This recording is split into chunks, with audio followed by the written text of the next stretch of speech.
મારું નામ મિનેશ આર પટેલ છે। હું કપોલન સેશન્સ કોર્ટ ખાતે સરકારી વકીલ તરીકે ફરજ બજાવું છું અને નાર્કોટિક્સ કંટ્રોલ બ્યુરો એનસીબીના સ્પેશિયલ પીપી તરીકે પણ મારી ફરજ બજાવું છું। આજરોજ જે નામદાર કોર્ટે ચુકાદો આપ્યો છે એ કેસની વિગત એવી છે કે 5/1/23ના રોજ નાર્કોટિક્સ કંટ્રોલ બ્યુરો અમદાવાદના અધિકારીઓને બાતમી મળેલી કે 5/1/23ના રોજ અમદાવાદ તરફ આવતી એક બસમાં એક વ્યક્તિ જે પીઠાઈ ટોલ નાકાથી પસાર થવાનો છે તે બસમાં તેની પાસેથી ડ્રગ્સ છે, જેથી તેની બાતમીના આધારે ટીમે કાર્યવાહી કરેલી અને ત્યાં બસમાં મુસાફર એનું નામ રહીશ મોહમ્મદ સન ઓફ શબ્બીર મોહમ્મદ કે જે રાજસ્થાનના રહેવાસી છે તેની પાસેથી 1 કિલો અને 14 ગ્રામ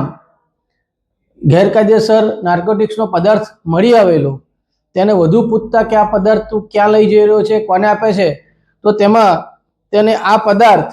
અમદાવાદના ફૈયાઝ અહેમદને આપવા જઈ રહ્યો હોવાનું જણાવેલું, જેથી ફૈયાઝ અહેમદના ઘરે એનસીબીની ટીમ ત્રાટકેલી અને તેના ઘરમાંથી 464 ગ્રામ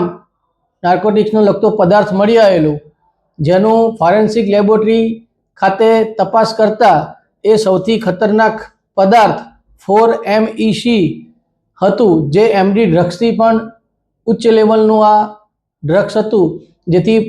એની તપાસ કરી સમગ્ર ટ્રાયલ આજરોજ ચાલી ગયો, જેમાં બંને આરોપીઓ રહીશ મોહમ્મદ અને ફૈયાઝ અહેમદને